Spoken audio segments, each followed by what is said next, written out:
Hi everyone, so today we're just going to have a really quick look at how you manage student groups in Traciwr. So this is really easy. You get a lot of the student groups synced through from your MIS, so things like free school meals and EAL and SEN, they'll often come through.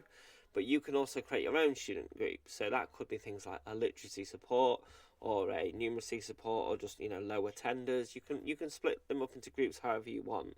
I'm just going to show you really quickly how you do that. It's really simple.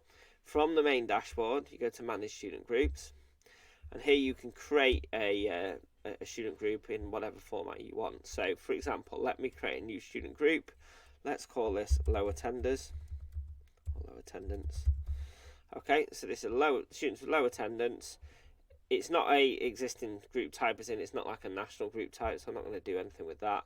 I'm just going to click create. So I've got low attendance. So now what I need to do is add students into that group. So as I say, any of these other ones, they'll say SEN, free school meals, that'll automatically sync through from your MIS. Things like this, you just want to add who's got low attendance. So I go into here.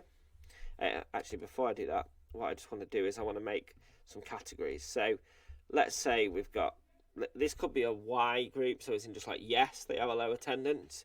I could split it up into like low, really low, you know what I mean? Or you could have, like concern, or just, low absence.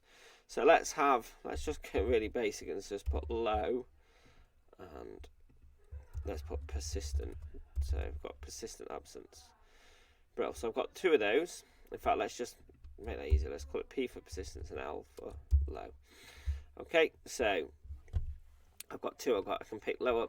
So let's say this student, you can type the name in here to pick them out to make it easier, but let's just, so if I want to type BR, get Brandon.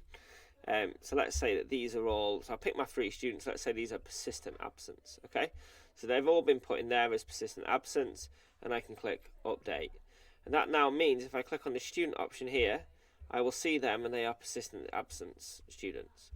I can then go back to the manage student option, and then I could say, okay, these are my low attendance. So Harvey, let's go Matilda, and let's have Paige Butler. So these are all my low attenders, so I'm going to put them as L, and then that's going to add them to my list, and I'm just going to click update.